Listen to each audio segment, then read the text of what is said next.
마르코 복음서 9장. 예수님께서 또 그들에게 말씀하셨다. 내가 진실로 너희에게 말한다.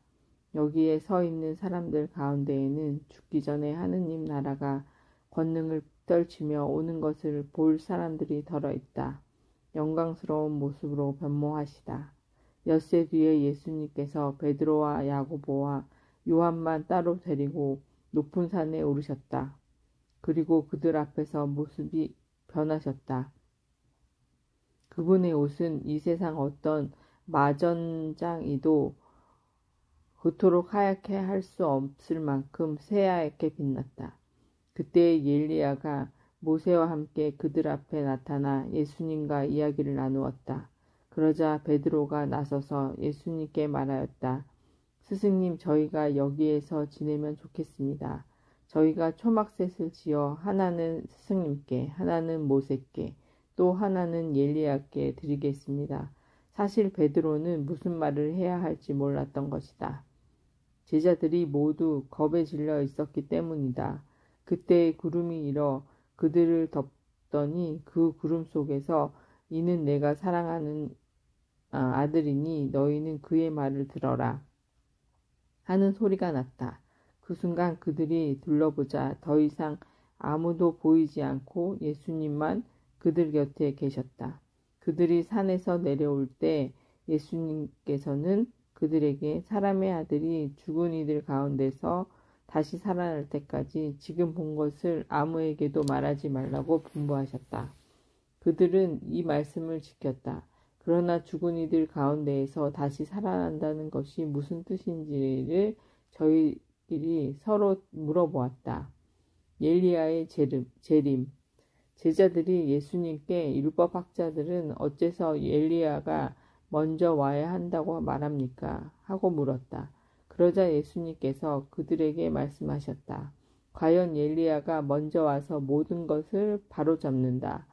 그런데 사람의 아들이 많은 고난과 멸시를 받으리라고 성경에 기록되어 있는 것을 무슨 까닭이겠느냐. 사실 내가 너희에게 말하는데 엘리야에 관하여 성경에 기록된 대로 그가 이미 왔지만 사람들은 그를 제멋대로 다루었다. 어떤 아이에게서 더러운 영을 내쫓으시다. 그들이 다른 제자들에게 가서 보니 그 제자들이 군중에게 둘러싸여 율법학자들과 논쟁하고 있었다. 마침 군중이 모든 예수님을 보고는 몹시 놀라며 달려와 인사하였다. 예수님께서 그들에게 저들과 무슨 논쟁을 하느냐 하고 물으시자 군중 가운데서 한 사람이 대답하였다. 스승님, 벙어리 영이 들린 제 아들을 스승님께서 데리고 왔습니다. 어디에서건 그 영이 아이를 사로잡기만 하면 거꾸로 트립니다. 그러면 아이는 거품을 흘리고 이를 갈며 몸이 뻣뻣해집니다. 그래서 스승님의 제자들에게 저 영을 쫓아내 달라고 하였지만 그들은 쫓아내지 못하였습니다. 그러자 예수님께서 믿음이 없는 세대야, 내가 언제까지 너희 곁에 있어야 하느냐? 내가 언제까지 너희를 참아 주어야 한다는 말이냐? 아이를 내게 데려오너라 하고 그들에게 이르셨다. 그래서 사람들이 아이를 예수님께 데려왔다. 그 영은 예수님을 보자 곧바로 아이를 뒤흔들어 댔다. 아이는 땅에 쓰러져 거품을 흘리며 뒹굴었다. 예수님께서 그 아버지에게 아이가 이렇게 된 지 얼마나 되었느냐 하고 물으시자 그가 대답하였다. 어릴 적부터입니다. 저 영이 아주 아이를 죽이려고 불 속으로도 물 속으로도 내던졌습니다. 이제 할 수 있으면 저희를 가엾이 여겨 도와주십시오. 예수님께서 그에게 하실 수 있으면 이 무슨 말이냐? 믿는 이에게는 모든 것이 가능하다. 고 말씀하시자 아이 아버지가 곧바로 저는 믿습니다. 믿음이 없는 저를 도와주십시오. 하고 외쳤다. 예수님께서는 군중이 떼를 지어 달려드는 것을 보시고 더러운 영을 꾸짖으며 말씀하셨다. 벙어리 귀머거리 영아 내가 너에게 명령한다. 그 아이에게서 나가라. 그리고 다시는 그에게 들어가지 마라. 그러자 그 영이 소리를 지르며 아이를 마구 흔들어 놓고 나가니 아이는 죽은 것처럼 되었다. 그래서 사람들이 모두 아이가 죽었구나 하였다. 그러나 예수님께서 아이의 손을 잡아 일으키시니 아이가 일어났다. 그 뒤에 예수님께서 집에 들어가셨을 때에 제자들이 그분께 따로 어째서 저희는 그 영을 쫓아내지 못하였습니까? 하고 물었다. 예수님께서는 이렇게 대답하셨다. 그러한 것은 기도가 아니면 다른 어떤 방법으로도 나가게 할 수 없다. 순환과 부활을 두 번째 예고하시다. 그들이 그곳을 떠나 갈릴레아를 가로질러 갔는데 예수님께서는 누구에게도 알려지는 것을 원하지 않으셨다. 그분께서 사람의 아들은 사람들의 손에 넘겨져 그들 손에 죽을 것이다. 그러나 그는 죽음을 당하였다가 사흘 만에 다시 살아날 것이다. 하시면서 제자들을 가르치고 계시었기 때문이다. 그러나 제자들은 그 말씀을 알아듣지 못하였을 뿐만 아니라 그분께 묻는 것도 두려워하였다. 가장 큰 사람, 그들은 카파르나움에 이르렀다.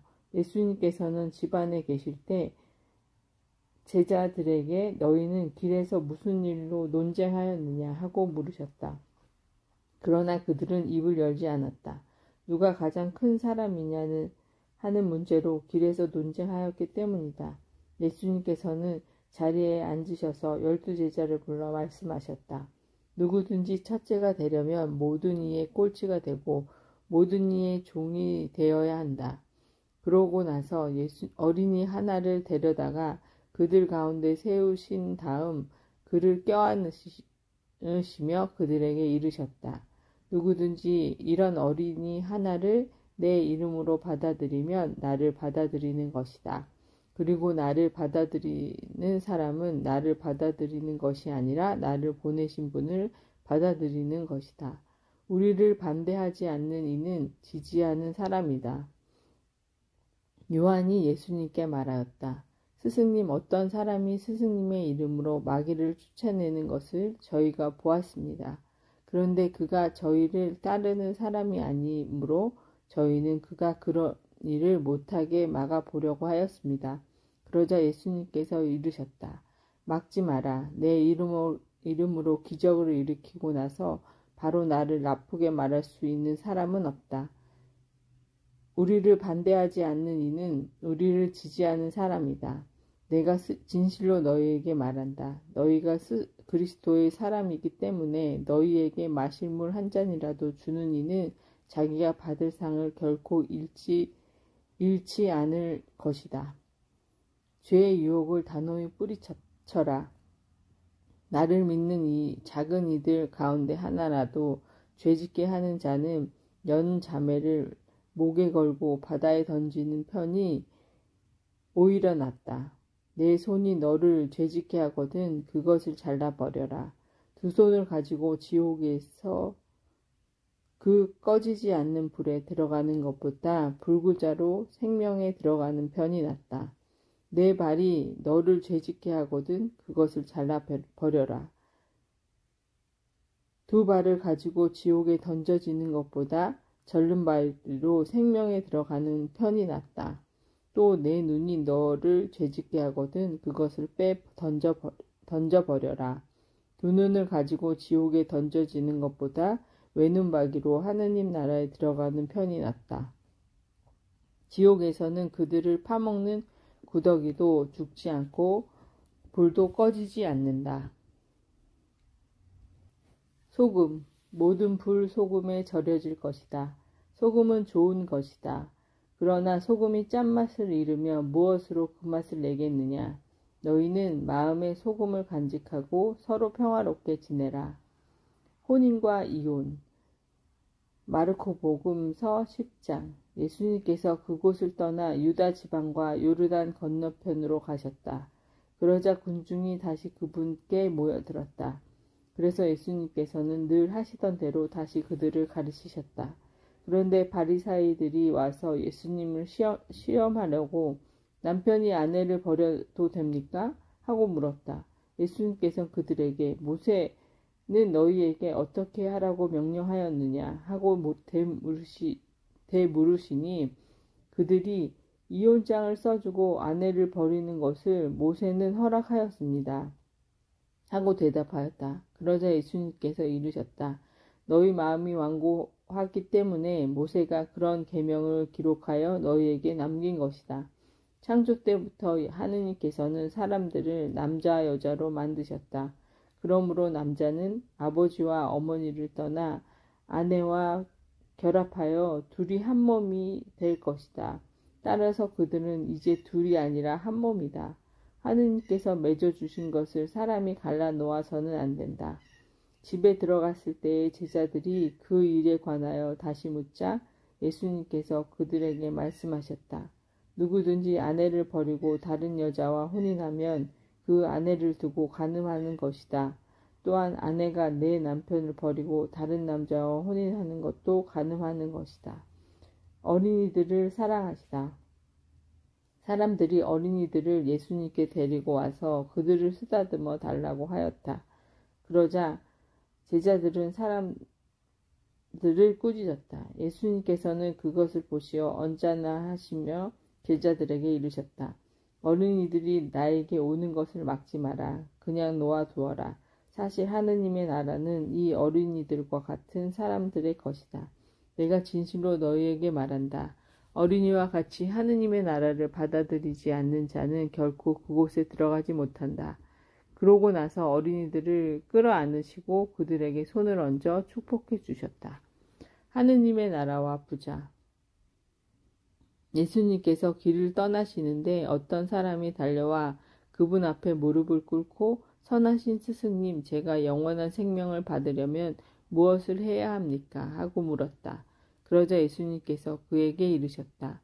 어찌하여 나를 선하다고 하느냐? 하느님 한 분 외에는 아무도 선하지 않다.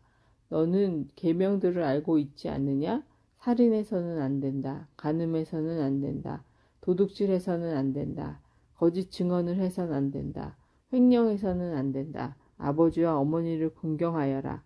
그가 예수님께 스승님 그런 것들을 제가 어려서부터 다 지켜왔습니다. 하고 대답하였다.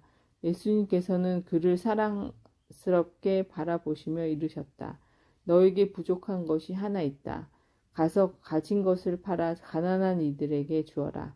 그러면 내가 하늘에서 보물을 차지하게 될 것이다. 그리고 와서 나를 따라라.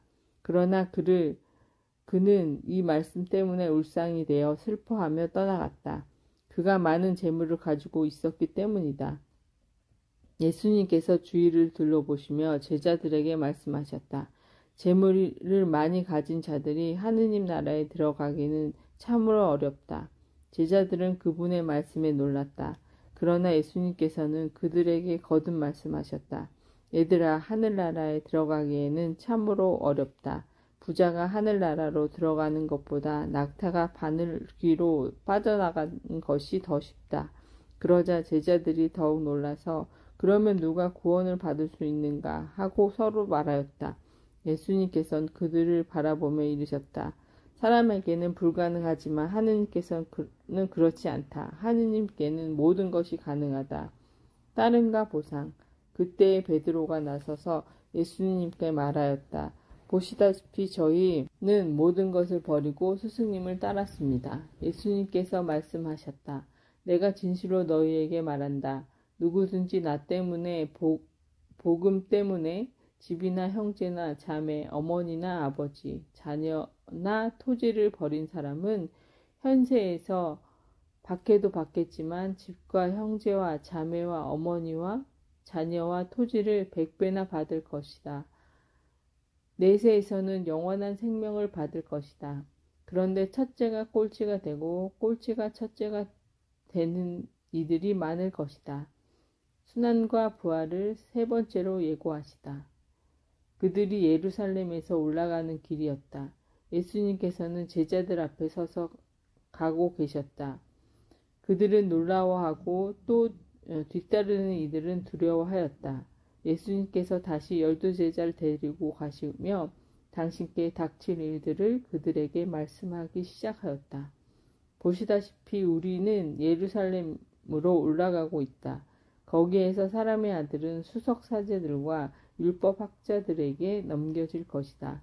그러면 그들은 사람의 아들에게 사형을 선고하고 그를 다른 민족 사람들에게 넘겨 조롱하고 침뱉고 채찍질하고 나서 죽이게 할 것이다. 그러나 사람의 아들은 사흘 만에 다시 살아날 것이다. 출세와 섬김. 제베데오의 두 아들 야고보와 요한이 예수님께 다가와 스승님, 저희가 스승님께 청하는 대로 저희에게 해주시기를 바랍니다 하고 말하였다. 예수님께서 그들에게 내가 너희에게 무엇을 해주기를 바라느냐 하고 물으시자 그들이 스승님께서 영광을 받으실 때에 저희를 하나는 스승님 오른쪽에 하나는 왼쪽에 앉게 해주십시오 하고 대답하였다. 예수님께서 그들에게 너희가 무엇을 청하는지 알지도 못한다. 내가 마시는 잔을 너희가 마실 수 있으며 내가 받은 세례를 너희가 받을 수 있느냐 하고 물으셨다. 그들이 할 수 있습니다 하고 대답하자 예수님께서 그들에게 말씀하셨다. 내가 마시는 잔을 너희도 마시고 내가 받는 세례를 너희도 받을 것이다.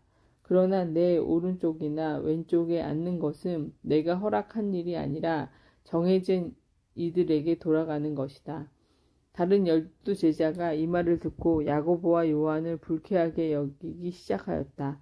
예수님께서는 그들을 가까이 불러 이르셨다. 너희도 알다시피 다른 민족들의 통치자라는 자들은 백성 위에 군림하고 고관들은 백성에게 세도를 부린다. 그러나 너희는 그래서는 안 된다. 너희 가운데에서 높은 사람이 되려는 이는 너희를 섬기는 사람이 되어야 한다. 또한 너희 가운데에서 첫째가 되려는 이는 모든 이의 종이 되어야 한다. 사실 사람의 아들을 섬김을 받으러 온 것이 아니라 섬기러 왔고 또 많은 이들의 몸값으로 자기 목숨을 바치러 왔다. 예리코에서 눈먼 이를 고치시다. 그들은 예리코에 들어갔다. 예수님께서 제자들과 많은 군중과 더불어 예리코를 떠나실 때에 티메오의 아들 바르티메오라는 눈먼 거지가 길가에 앉아 있다가 나자렛 사람 예수님이라는 소리를 듣고 다윗의 자손 예수님 저에게 자비를 베풀어 주십시오 하고 외치기 시작하였다. 그래서 많은 이가 그에게 잠자코 있으라고 꾸짖었지만 그는 더욱 큰 소리로 다윗의 자손이시여 저에게 자비를 베풀어 주십시오 하고 외쳤다. 예수님께서 걸음을 멈추시고 그를 불러 오너라 하셨다. 사람들이 그를 부르며 용기를 내어 일어나게 예수님께서 당신을 부르시네 하고 말하였다. 그는 겉옷을 벗어 던지고 벌떡 일어나 예수님께 갔다. 예수님께서 내가 너에게 무엇을 해주기를 바라느냐 하고 물으시자 그 눈머니가 스승님 제가 다시 볼 수 있게 해주십시오 하였다. 예수님께서 그에게 가거라 내 믿음이 너를 구원하였다 하고 이르시니 그가 곧 다시 보게 되었다. 그리고 그는 예수님을 따라 길을 나섰다. 예루살렘에 입성하시다. 마르코 복음서 11장. 그들이 예루살렘 곧 올리브산 근처 페바게와 베타니아에 가까이 이르렀을 때 예수님께서 제자들을 보내며 말씀하셨다. 너희 맞은쪽 동네로 가거라. 그곳에 들어가면 아직 아무도 탄 적이 없는 어린 나귀와 한 마리가 매어 있는 것을 곧 보게 될 것이다. 그것을 풀어 끌고 오너라. 누가 너희에게 왜 그러는 거요? 하거든 주님께서 필요하셔서 그러는데 곧 이리로 데려보내신답니다. 하고 대답하여라. 그들이 가서 보니 과연 어린 나귀 한 마리가 바깥쪽에 길 쪽으로 난 문 곁에 매어 있었다. 그래서 제자들은 그것을 푸는데 거기에 서 있던 이들 가운데 몇 사람이 왜 그 어린 나귀를 푸는 거요? 하고 물었다. 제자들이 예수님께서 일러주신 대로 말하였더니 그들이 막지 않았다. 제자들은 그 어린 나귀를 예수님께 끌고 와서 그 위에 자기들의 겉옷을 얹어 놓았다. 예수님께서 그 위에 올라 앉으시자 많은 이가 자기들의 겉옷을 길에 깔았다.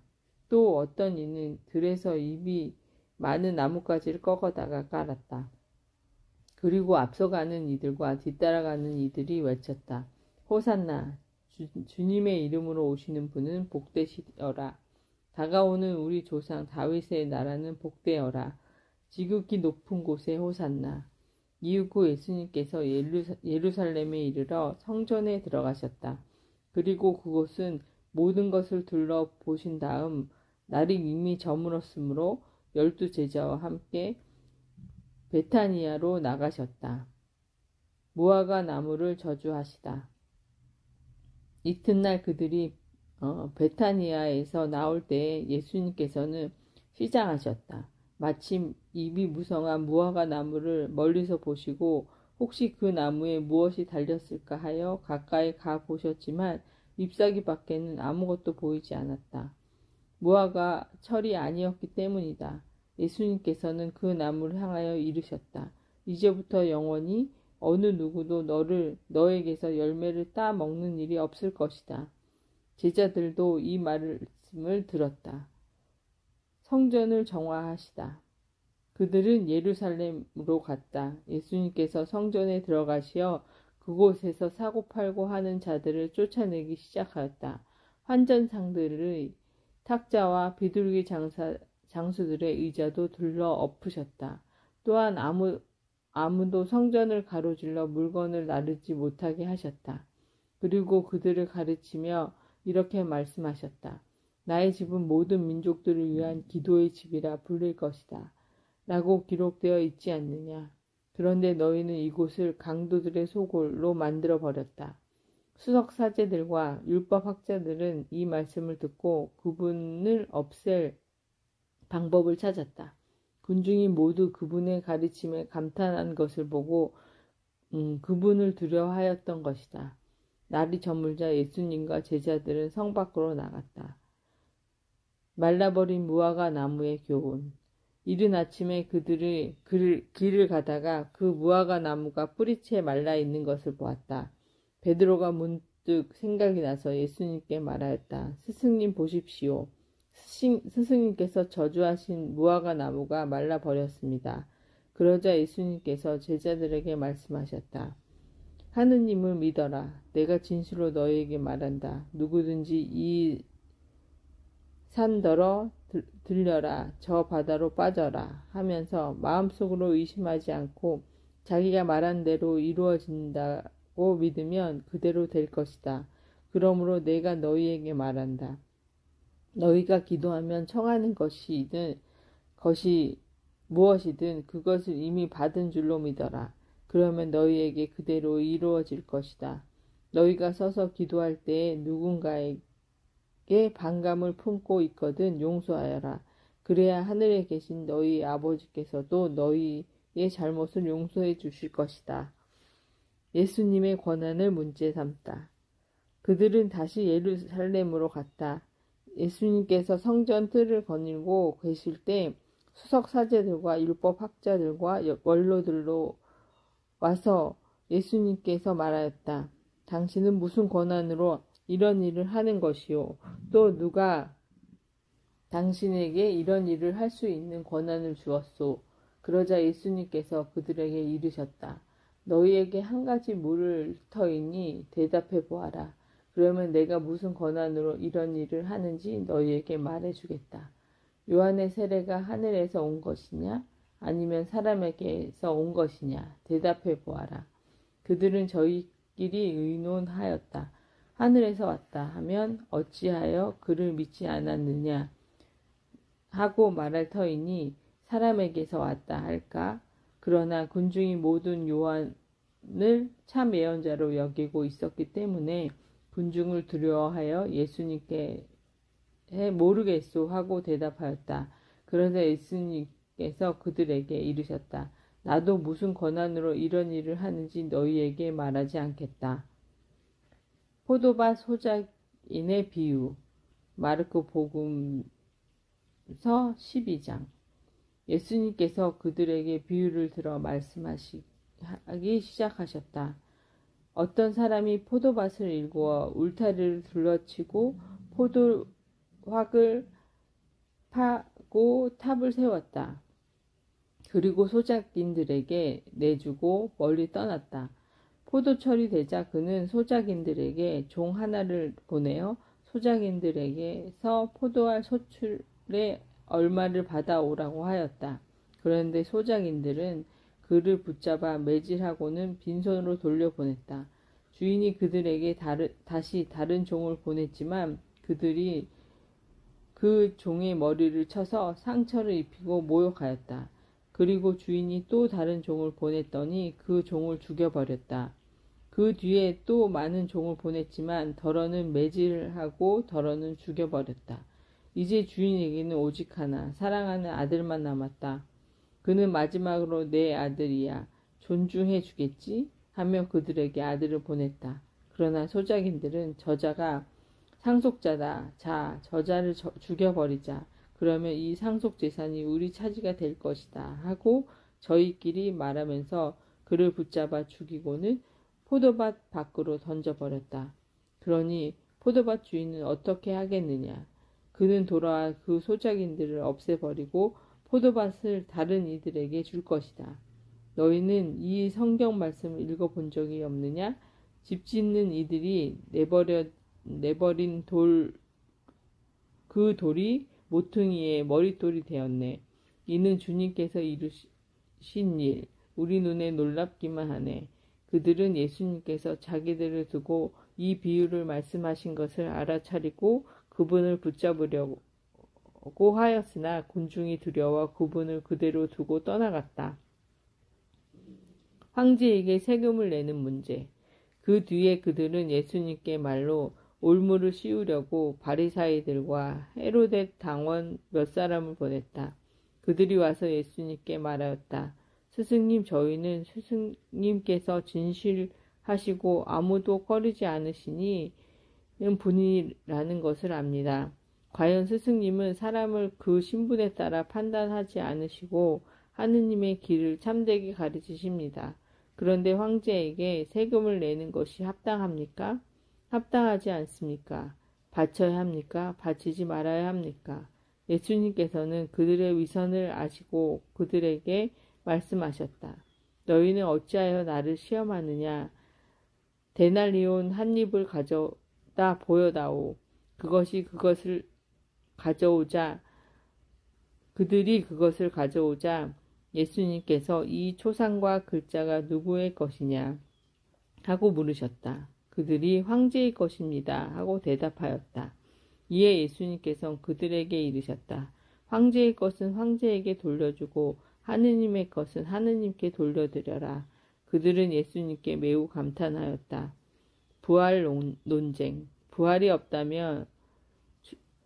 없다고 주장하는 사두가이들이 예수님께 와서 물었다. 스승님, 모세는 어떤 사람의 형제가 자식 없이 아내만 두고 죽으면 그 사람이 죽은 이의 아내를 맞아들여 형제의 후사를 일으켜 주어야 한다고 저희를 위하여 기록해 놓았습니다. 그런데 7 형제가 있었습니다. 마지가 아내를 맞아들이려는데 후사를 남기지 못하고 죽었습니다. 그래서 둘째가 그 여자를 맞아들였지만 후사를 두지 못한 채 죽었고 셋째도 그러하였습니다. 이렇게 7이 모두 후사를 남기지 못하였습니다. 맨 마지막으로도 그 부인도 죽었습니다. 그러면 그들이 다시 살아나는 부활 때에 그 여자는 그들 가운데서 누구의 아내가 되겠습니까? 7이 다 그 여자를 아내로 맞아들였으니 말입니다. 예수님께서 그들에게 이르셨다. 너희가 성경도 모르고 하나님의 능력도 모르니까 그렇게 잘못 생각하는 것이 아니냐. 사람이 죽은 이들 가운데서 다시 살아날 때에는 장가드는 일도 시집가는 일도 없이 하늘에 있는 천사들과 같아진다. 그리고 죽은 이들이 되살아난다는 사실에 관해서는 모세의 책에 있는 떨기나무 대목에서 하느님께서 모세에게 이렇게 말씀하셨는지 읽어보지 않았느냐. 나는 아브라함의 하느님, 이삭의 하느님, 야곱의 하나님이다 하고 말씀하셨다. 그분께서는 죽은 이들의 하나님이 아니라 산 이들의 하나님이시다. 너희는 크게 잘못 생각하는 것이다. 가장 큰 계명, 율법학자 한 사람이 이렇게 그들이 토론하는 것을 듣고 있다가 예수님께서 대답을 잘하시는 것을 보고 그분께 다가와 모든 계명 가운데에서 첫째가 하는 계명은 무엇입니까? 하고 물었다. 예수님께서 대답하셨다. 첫째는 이것이다.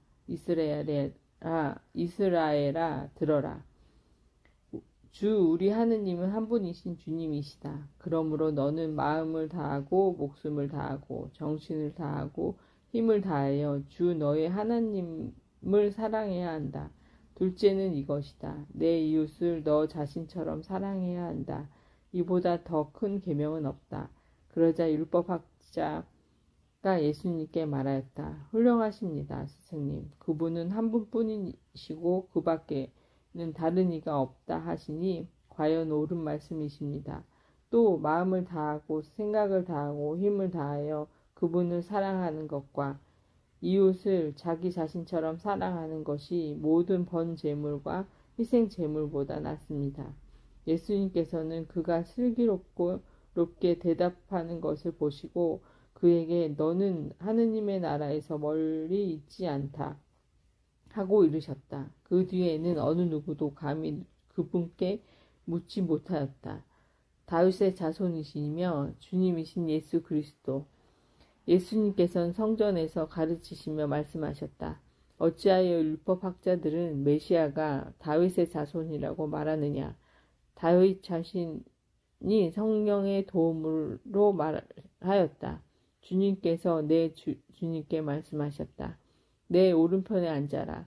내가 너의 원수들을 내 발 아래 잡아 놓을 때까지. 이렇듯 다윗 스스로 메시아를 주님이라고 말하는데 어떻게 메시아가 다윗의 자손이 되느냐.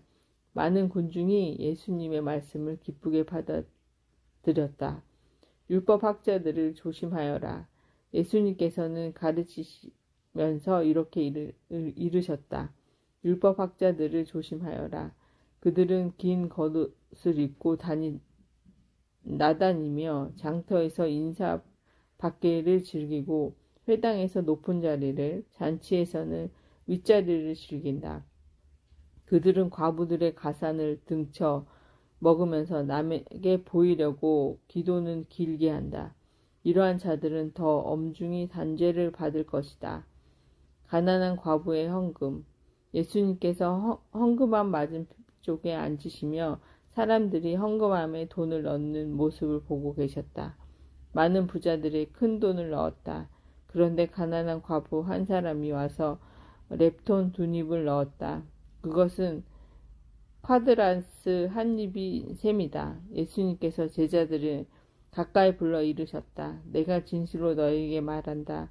저 가난한 과부가 헌금함에 돈을 넣은 다른 모든 사람보다 더 많이 넣었다. 저들은 모두 풍족한 데에서 얼마씩 넣었지만 저 과부는 궁핍한 가운데서 가진 것을 곧 생활비를 모두 다 넣었기 때문이다. 성전의 파괴를 예고하시다. 마르코 복음서 13장. 예수님께서 성전에서 나가실 때에 제자들 가운데 한 사람이 말하였다.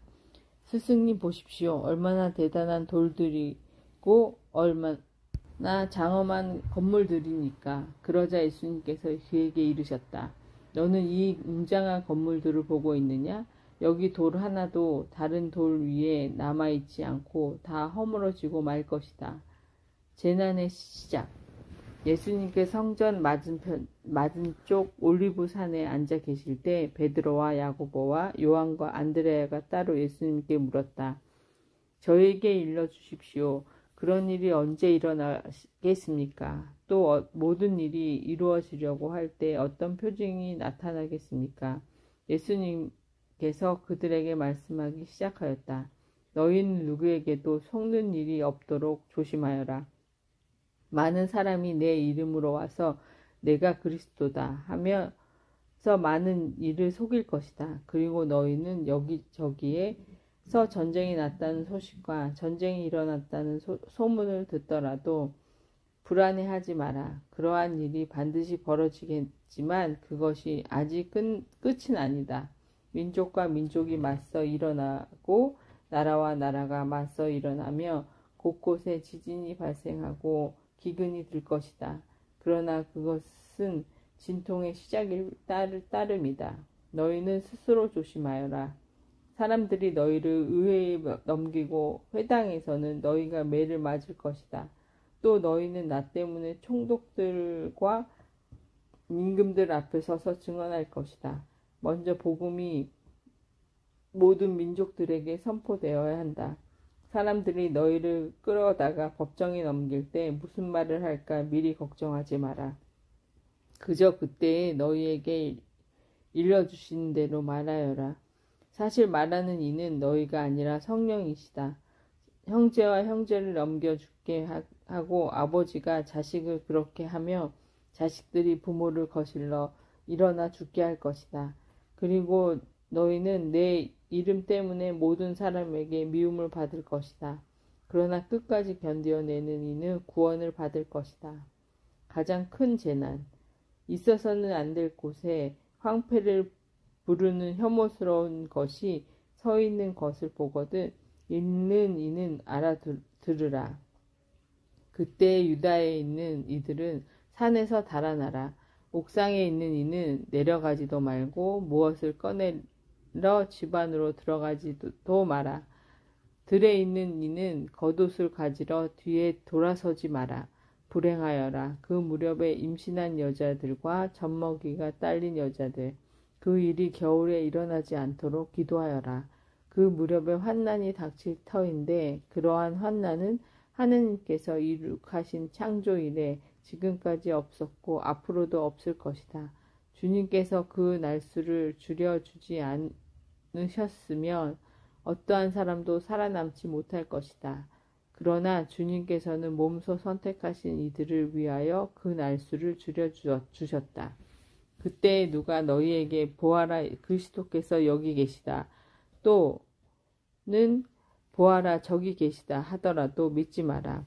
거짓 그리스도들과 거짓 예언자들이 나타나 할 수만 있으면 선택된 이들까지 속이려고 표징과 이적들을 일으킬 것이다. 그러니 너희는 조심하여라. 내가 이 모든 것을 너희에게 미리 말해둔다.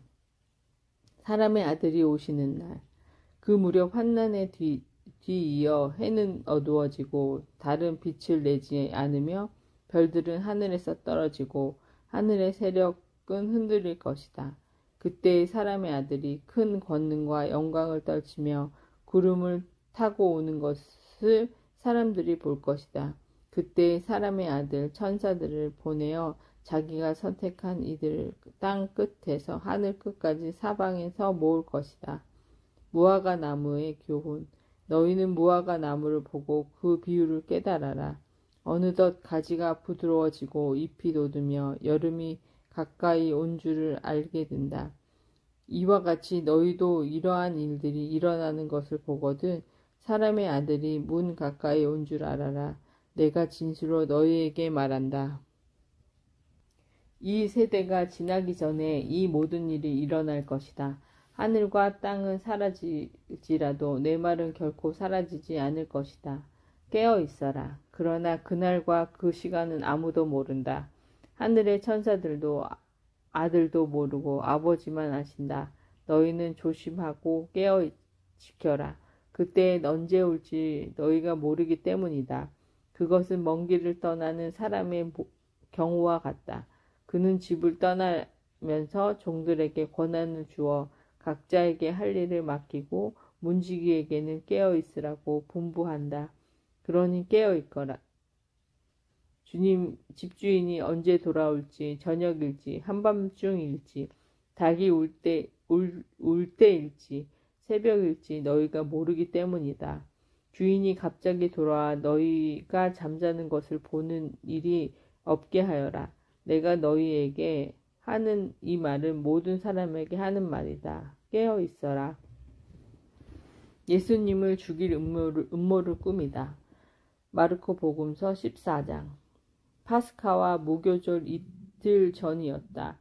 수석 사제들과 율법 학자들은 어떻게 하면 속임수를 써서 예수님을 붙잡아 죽일까 궁리하고 있었다. 그러면서 백성이 소동을 일으킬지 모르니 축제 기간에는 안 된다 하고 말하였다. 어떤 여자가 예수님의 머리에 향유를 붓다. 예수님께서 베타니아에 있는 나병 환자 시몬의 집에 계실 때의 일이다. 마침 식탁에 앉아 계시는데 어떤 여자가 값비싼 순 나르드 향유가 든 오갑을 가지고 와서 그 오갑을 깨뜨려 그분 머리에 향유를 부었다. 몇 사람이 불쾌해하며 저희끼리 말하였다. 왜 저렇게 향유를 허투루 쓰는가? 저 향유를 300 데나리온 이상에 팔아 그 돈을 가난한 이들에게 나누어 줄 수 있을 터인데. 그러면서 그 여자를 나무랐다. 예수님께서 이르셨다. 이 여자를 가만히 두어라. 왜 괴롭히느냐? 이 여자는 나에게 좋은 일을 하였다. 사실 가난한 이들은 늘 너희 곁에 있으니 너희가 원하기만 하면 언제든지 그들에게 잘해줄 수 있다. 그러나 나는 늘 너희 곁에 있지 않을 것이다. 이 여자는 자기가 할 수 있는 일을 하였다. 내 장례를 위하여 미리 내 몸에 향유를 바른 것이다. 내가 진실로 너희에게 말한다. 온 세상 어디든지 복음이 선포되는 곳마다 이 여자가 한 일도 전해져서 이 여자를 기억하게 될 것이다. 유다가 예수님을 배신한다. 12제자 가운데 하나인 유다 이스카리옷이 예수님의 수석 사제들에게 팔아넘기려고 그들을 찾아갔다. 그들은 그의 말을 듣고 기뻐하며 그에게 돈을 주기로 약속하였다. 그래서 유다는 예수님을 넘길 적당한 기회를 노렸다. 최후의 만찬을 준비하다. 무교절 첫날 곧 파스카 양을 잡는 날에 제자들이 예수님께 스승님께서 잡수실 파스카 음식을 어디에 가서 차리면 좋겠습니까? 하고 물었다. 그러자 예수님께서 제자 2사람을 보내며 이르셨다. 도성 안으로 가거라. 그러면 물동이를 메고 가는 남자를 만날 터이니 그를 따라가거라. 그리고 그가 들어가는 집의 주인에게 스승님에게 내가 제자들과 함께 파스카 음식을 먹을 내 방이 어디 있느냐 하고 물으십니다 하여라. 그러면 그 사람이 이미 자리를 깔아 준비된 큰 2층 방을 보여줄 것이다. 거기에다 차려라. 제자들이 떠난 도성 안으로 가서 보니 예수님께서 일러주신 그대로였다. 그리하여 그들은 파스카 음식을 차렸다. 제자가 배신할 것을 예고하시다. 저녁 때가 되자 예수님께서 제자들과 함께 그곳으로 가셨다. 그들이 식탁에 앉아 음식을 먹고 있을 때에 예수님께서 말씀하셨다. 내가 진실로 너희에게 말한다. 너희 가운데 한 사람, 나와 함께 음식을 먹고 있는 자가 나를 팔아넘길 것이다. 그러자 그들은 근심하여 차례로 저는 아니겠지요? 하고 묻기 시작하였다. 예수님께서 그들에게 이르셨다. 그들 12 가운데 하나로서 나와 함께 같은 대접에 빵을 적시는 사람이다. 사람의 아들은 자기에 관하여 성경에 기록된 대로 떠나간다. 그러나 불행하여라. 사람의 아들을 팔아넘기는 그 사람. 그 사람은 차라리 태어나지 않았더라면 자신에게 더 좋았을 것이다. 성찬례를 제정하시다. 그들이 음식을 먹고 있을 때에 예수님께서 빵을 들고 찬미를 들으신 다음 그것을 떼어 제자들에게 주시며 말씀하셨다. 받아라. 이는 내 몸이다. 또 잔을 들어 감사를 들으신 다음 제자들에게 주시니 모두 그것을 마셔라. 그때 예수님께서 그들에게 이르셨다. 이는 많은 사람들을 위하여 흘리는 내 계약의 피다. 내가 진실로 너희에게 말한다. 내가 하느님 나라에서 새 포도주를 마실 그날까지 포도나무 열매로 빚은 것을 결코 다시는 마시지 않겠다. 그들은 찬미가를 부르고 나서 올리브 산으로 갔다. 베드로가 당신을 모른다고 할 것을 예고하시다. 예수님께서 제자들에게 말씀하셨다. 너희는 모두 떨어져 나갈 것이다. 성경에 내가 목자를 치리니 양들이 흩어지리라고 기록되어 있다. 그러나 나는 되살아나서 너희보다 먼저 갈릴레아로 갈 것이다. 그러자 베드로가 예수님께 말하였다. 모두 떨어져 나갈지라도 저는 그렇지 않을 것입니다. 예수님께서 그에게 말씀하셨다. 내가 진실로 너희에게 말한다. 오늘 이 밤 닭이 2번 울기 전에 너는 3번이나 나를 모른다고 할 것이다. 그러자 베드로가 더욱 힘주어 장담하였다. 스승님과 함께 죽는 한이 있더라도 저는 결코 스승님을 모른다고 하지 않겠습니다. 다른 이들도 모두 그렇게 말하였다. 게세마니아에서 기도하시다. 그들은 게세마니아라는 곳으로 갔다. 예수님께서는 제자들에게 내가 기도하는 동안 너희는 여기에 앉아 있어라 하고 말씀하신 다음 베드로와 야고보와 요한을 데리고 가셨다. 그분께서는 공포와 번민에 휩싸이기 시작하였다. 그래서 그들에게 내 마음이 너무 괴로워 죽을 지경이다. 너희는 여기에 남아 깨어 있어라 하고 말씀하셨다. 그런 다음 앞으로 조금 나아가 땅에 엎드리시어 하실 수만 있으면 그 시간이 당신을 비켜가게 해주십사고 기도하시며 이렇게 말씀하셨다. 아빠, 아버지께서는 무엇이든 하실 수 있으시니 이 잔은 저에게서 거두어 주십시오. 그러나 제가 원하는 것을 하지 마시고 아버지께서 원하는 것을 하십시오. 그리고 나서 돌아와 보시니 제자들은 자고 있었다. 그래서 베드로에게 시몬아 자고 있느냐? 1시간도 깨어 있을 수 없더란 말이냐? 너희는 유혹에 빠지지 않도록 깨어 기도하여라. 마음은 간절하나 몸이 따르지 못한다 하시고 다시 가셔서 같은 말씀으로 기도하셨다. 그리고 다시 와 보시니 그들은 여전히 눈이 무겁게 내리 감겨 자고 있었다. 그래서 제자들은 그분께 무슨 말씀을 드려야 할지 몰랐다. 예수님께서는 3번째 오셔서 그들에게 말씀하셨다. 아직도 자고 있느냐? 아직도 쉬고 있느냐?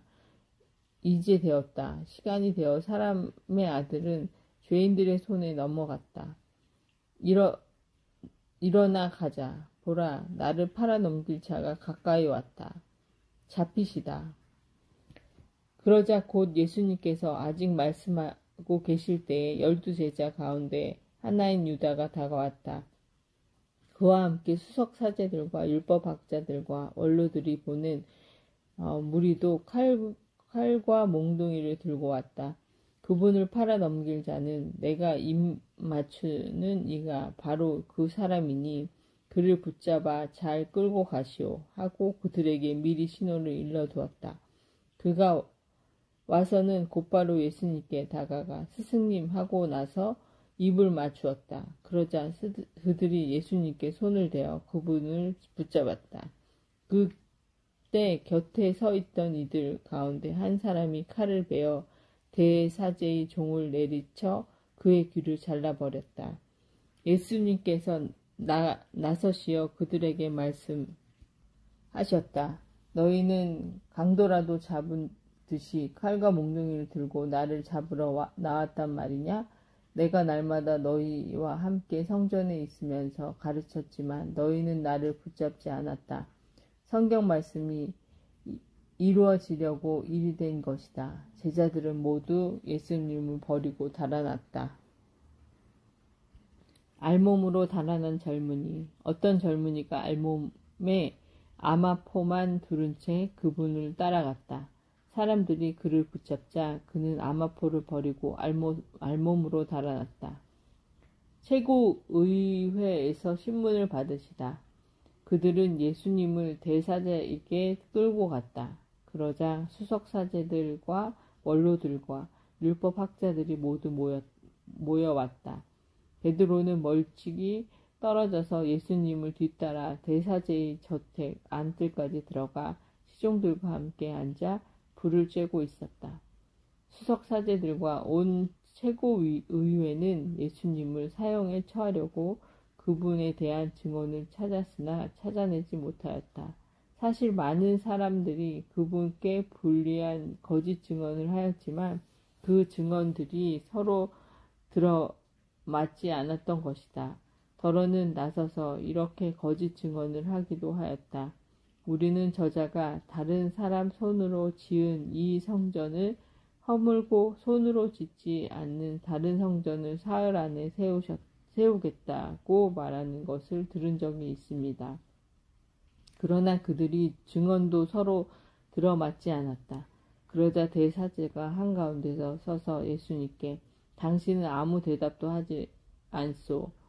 이 자들이 당신에게 불리한 증언을 하는데 어찌 된 일이요? 하고 물었다. 그러나 예수님께서 입을 다무신 채 아무 말도 하지 않으셨다. 대사제는 다시 당신이 찬양 받으실 분의 아들 메시아요? 하고 물었다. 예수님께서 대답하셨다. 그렇다. 너희는 사람의 아들이 전능하신 분의 오른쪽에 앉아 있는 것과 하느님의 구름을 타고 오는 것을 볼 것이다. 그러자 대사제가 자기 옷을 찢고 이렇게 말하였다. 이제 우리에게 무슨 증인이 더 필요합니까? 여러분도 하느님을 모독하는 말을 듣지 않았습니까? 여러분의 생각은 어떻습니까? 그들은 모두 예수님께서 사형을 받아야 마땅하다고 단죄하였다. 예수님을 조롱하다. 어떤 자들은 예수님께 침을 뱉고 그분의 얼굴을 가린 다음 주먹으로 치면서 알아맞혀 보아라 하고 놀려대기 시작하였다. 시종들은 예수님의 뺨을 때렸다. 베드로가 예수님을 모른다고 하다. 베드로가 안뜰 아래쪽에 있는 대사제의 하녀 하나가 와서 불을 쬐고 있는 베드로를 보고 그를 찬찬히 살피면서 말하였다. 당신도 저 나자렛 사람 예수와 함께 있던 사람이지요? 그러자 베드로는 나는 당신이 무슨 말을 하는지 알지도 이해하지도 못하겠소 하고 부인하였다. 그가 바깥들에 나가자 닭이 울었다. 그 하녀가 베드로를 보면서 곁에 서 있는 이들에게 다시 이 사람은 그들과 한패예요 하고 말하기 시작하였다. 그러나 베드로는 또 부인하였다. 그런데 조금 뒤에 곁에 서 있던 이들이 다시 베드로에게 당신은 갈릴레아 사람이니 그들과 한패임이 틀림없소 하고 말하였다. 베드로는 거짓이면 천벌을 받겠다는 맹세하기 시작하며 나는 당신이 말하는 사람을 알지 못하오 하였다. 그러자 곧 닭이 두 번째 울었다. 베드로는 예수님께서 닭이 두 번 울기 전에 너는 세 번이나 나를 모른다고 할 것이다 하신 말씀이 생각나서 울기 시작하였다. 빌라도에게 신문을 받으시다. 마르코 복음서 15장. 아침이 되자 수석 사제들은 곧바로 원로들과 율법학자들 곧 온 최고의회와 의논한 끝에 예수님을 결박하여 끌고 가서 빌라도에게 넘겼다. 빌라도가 예수님께 당신이 유다인의 임금이요? 하고 묻자 그들에게 내가 그렇게 말하고 있다 하고 대답하셨다. 그러자 수석사제들이 여러 가지로 예수님을 고소하였다. 빌라도가 다시 예수님께 당신은 아무 대답도 하지 않소. 보시오. 저들이 당신을 갖가지로 고소하고 있지 않소. 하고 물었으나 예수님께서는 더 이상 대답도 하지 않으셨다. 그래서 빌라도는 이상하게 여겼다. 사형 선고를 받으시다. 빌라도는 축제 때마다 사람들이 요구하는 죄수 하나를 풀어주곤 하였다. 마치 바리바라고 하는 사람이 빌란 때에 살인을 저지르는 반란군들과 함께 감옥에 있었다. 그래서 군중은 올라가 자기들에게 해오던 대로 해달라고 요청하기 시작하였다. 빌라도가 그들에게 유다인들의 임금을 풀어주기를 바라는 것이요? 하고 물었다. 그는 수석사제들이 예수님을 시기하여 자기에게 넘겼음을 알고 있었던 것이다. 그러나 수석 사제들은 군중을 부추겨 그분이 아니라 바라바를 풀어달라고 청하게 하였다. 빌라도가 다시 그들에게 그러면 여러분이 유다인의 임금이라고 부르는 이 사람을 어떻게 하기를 바라는 것이요? 하고 물었다. 그러자 그들은 십자가에 못 박으시오 하고 거듭 소리를 질렀다. 빌라도가 그들에게 도대체 그가 무슨 나쁜 짓을 하였단 말이오 하고 하자 그들은 더욱 큰 소리로 십자가에 못 박으시오 하고 외쳤다. 그리하여 빌라도는 군중을 만족시키려고 바라바를 풀어주고 예수님을 채찍질하게 한 다음 십자가에 못 박으라고 넘겨주었다. 군사들이 예수님을 조롱하다. 군사들은 예수님을 뜰 안으로 끌고 갔다. 그곳은 총독 관저였다. 그들은 온 부대를 집합시킨 다음 그분께 자주색 옷을 입히고 가시관을 엮어 머리에 씌우고서는 유다인들의 임금님 만세 하고 인사하기 시작하였다. 또 갈대로 그분의 머리를 때리고 침을 뱉고서는 무릎을 꿇고 엎드려 예수님께 절하였다. 그렇게 예수님을 조롱하고 나서 자주색 옷을 벗기고 그분의 겉옷을 입혔다. 그리고 예수님을 십자가에 못 박으러 끌고 나갔다. 십자가에 못 박히시다.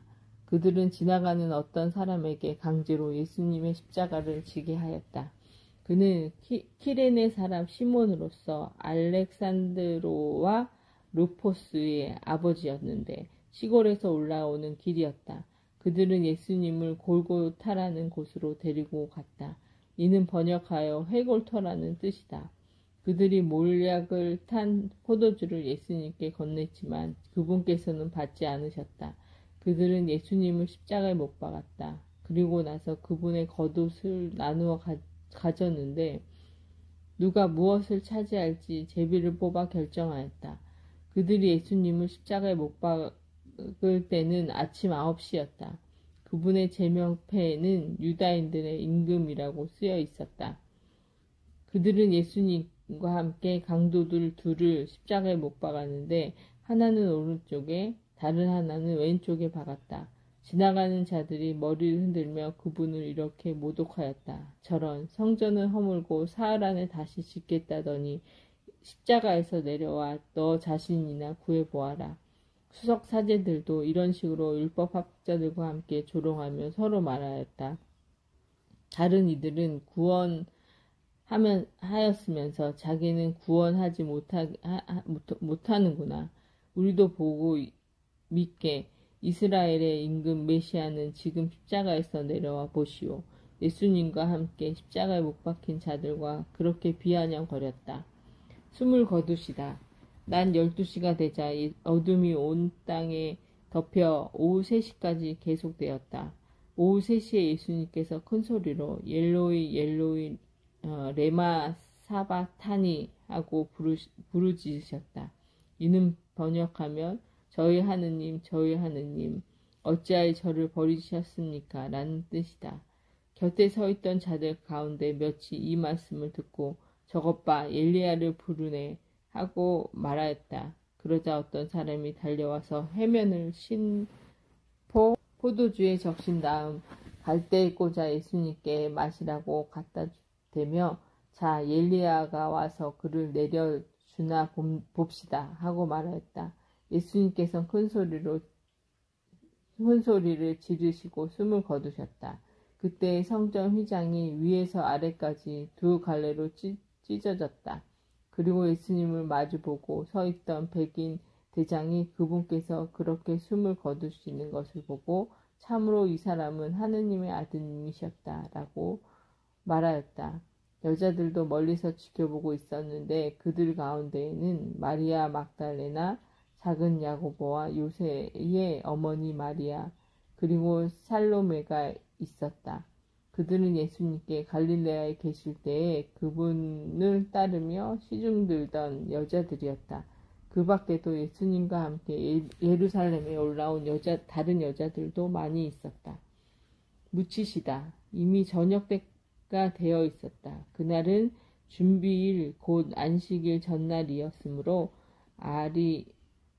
아리마테아 출신 요셉이 빌라도에게 당당히 들어가 예수님의 시신을 내달라고 청하였다. 그는 명망 있는 의회 의원으로서 하느님 나라를 열심히 기다리던 사람이었다.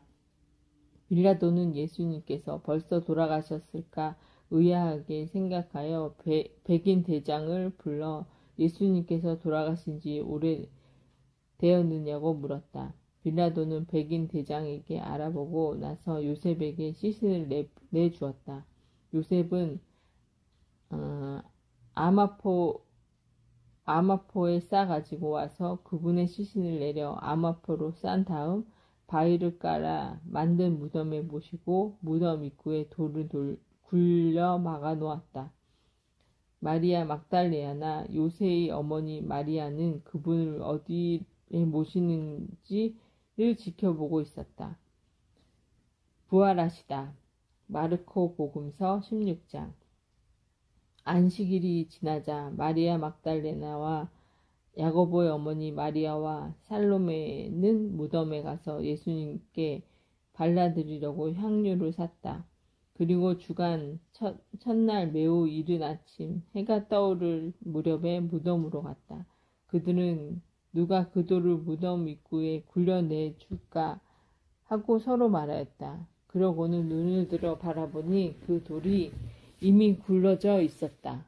그것은 매우 큰 돌이었다. 그들이 무덤에 들어가 보니 웬 젊은이가 하얗고 긴 겉옷을 입고 오른쪽으로 앉아 있었다. 그들은 깜짝 놀랐다. 젊은이가 그들에게 말하였다. 놀라지 마라. 너희가 십자가에 못 박힌 나자렛 사람 예수님을 찾고 있지만 그분께서는 되살아나셨다. 그래서 여기에 계시지 않는다. 보아라, 여기가 그분을 모셨던 곳이다. 그러니 가서 제자들과 베드로에게 이렇게 알려라. 예수님께서는 전에 여러분에게 말씀하신 대로 여러분보다 먼저 갈릴레아로 가실 터이니 여러분은 그분을 거기에서 뵙게 될 것이다. 그들은 무덤에서 나와 달아났다. 덜덜 떨면서 겁에 질렸던 것이다. 그들은 두려워서 아무에게도 말을 하지 않았다. 마리아 막달레나에게 나타나시다. 예수님께서는 주간 첫날 새벽에 부활하신 뒤 마리아 막달레나에게 처음으로 나타나셨다. 그는 예수님께서 7 마귀를 쫓아 주신 여자였다. 그 여자는 예수님과 함께 지냈던 이들이 슬퍼하며 울고 있는 곳으로 가서 그들에게 이 소식을 전하였다. 그러나 그들은 예수님께서 살아계시며 그 여자에게 나타나셨다는 말을 듣고도 믿지 않았다. 두 제자에게 나타나시다. 그 뒤 그들 가운데 2 사람이 걸어서 시골로 가고 있을 때 예수님께서 다른 모습으로 그들에게 나타나셨다. 그래서 그들이 돌아가 다른 제자들에게 알렸지만 제자들은 그들의 말도 믿지 않았다. 제자들에게 나타나시어 사명을 부여하시다. 마침내 11 제자가 식탁에 앉아 있을 때에 예수님께서 나타나셨다. 그리고 그들의 불신과 완고한 마음을 꾸짖으셨다. 되살아난 당신을 본 이들이 말을 그들이 믿지 않았기 때문이다. 예수님께서는 이어서 그들에게 이르셨다. 너희는 온 세상에 가서 모든 피조물에게 복음을 선포하여라. 믿고 세례를 받는 이는 구원을 받고 믿지 않는 자는 단죄를 받을 것이다.